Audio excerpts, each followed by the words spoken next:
Hi everyone, so today we are going to present our topic in ethics and social subject.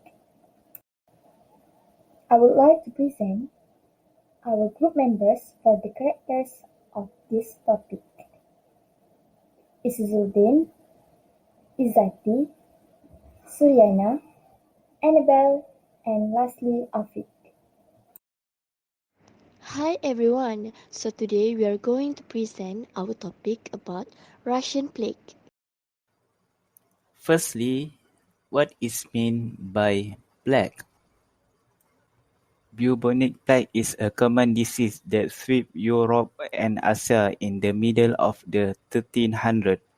Next, the last bubonic plague occurred 250 years earlier, around 1770 in Russia. Next, the bacteria Yersinia pestis is responsible for the infection. Next, humans and other mammals are susceptible to plague. And lastly, humans usually contract plague after being bitten by a plague-carrying rodent, flea, or coming into contact with a plague-infected animal. Hello, I'm Annabelle. I'm going to present about the history of Russian plague. In the year of 1770 till 1772, a massive outbreak of plague in the central Rusian, which is also called as the Russian plague epidemic of 1770 till 1772.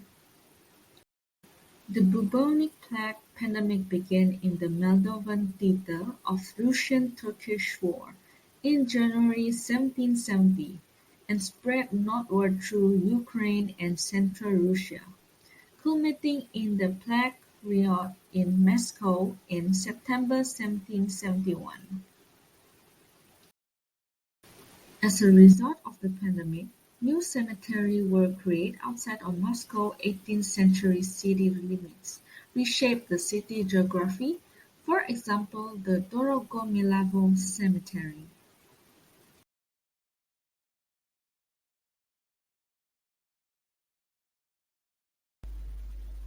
In early November 1978, Dr. Debner was informed of the outbreak of a virulent disease.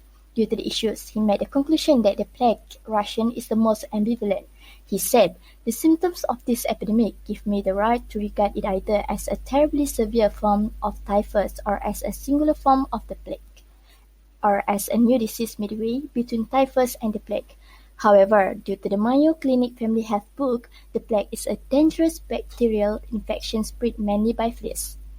Yersinia pestis, the organism that causes plague, live in the small rodents found in rural and semi-rural areas of Africa, Asia, and the United States. Humans are infected when they are attacked by fleas that have eaten infected mice or when they handle infected animals.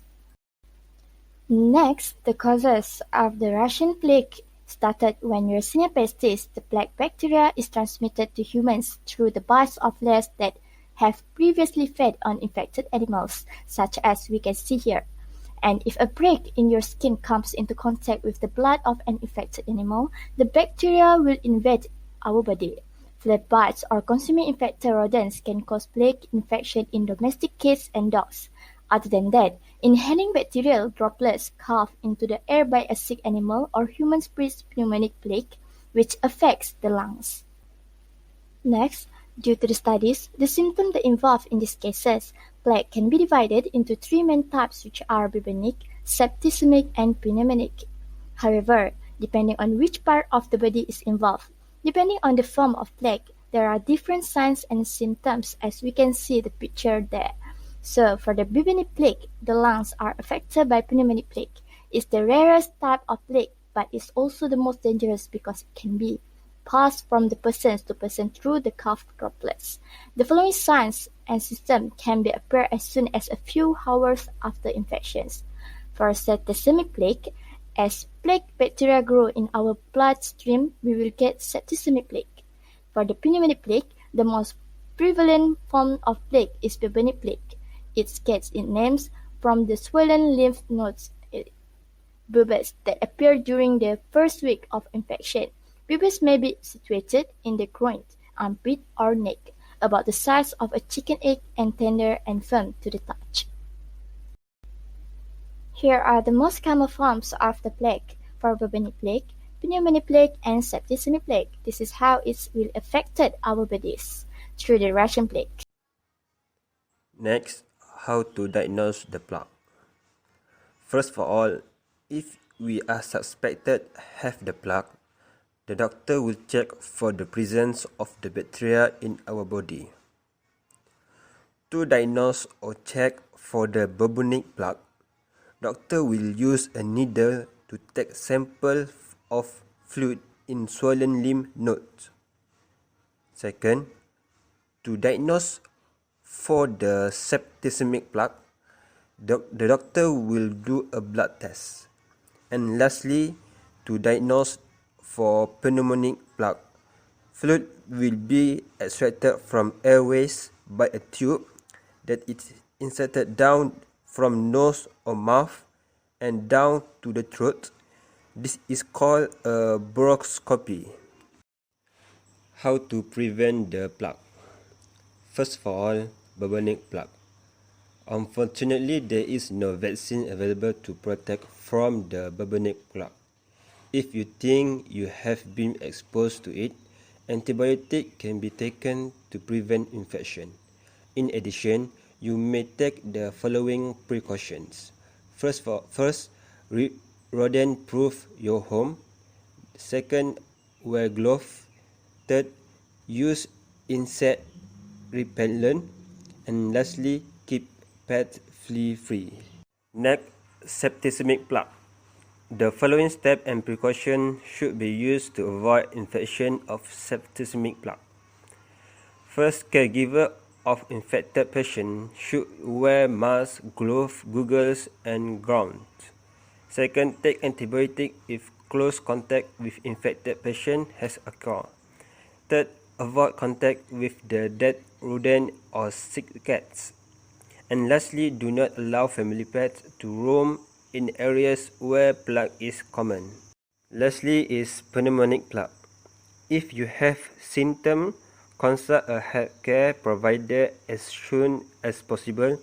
If you believe you have been intentionally exposed to pneumonic plague, you should contact law enforcement officials immediately. There is no vaccine against pneumonic plague. Antibiotics are used to prevent illness in those who have been exposed to pneumonic plague.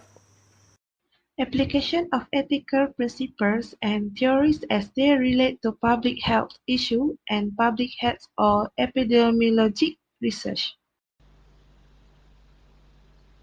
Number 1. General Christopher Von pressured army doctors to keep the outbreak hidden.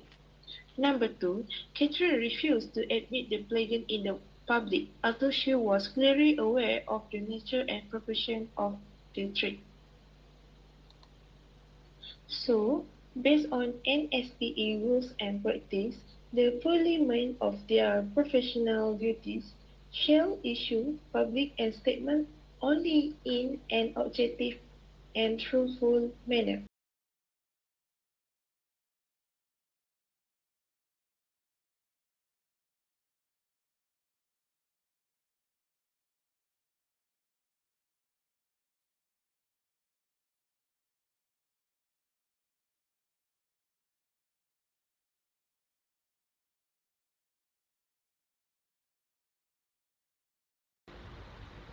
Second one, the government responded by establishing hospitals and quarantines throughout the city in response to the pandemic.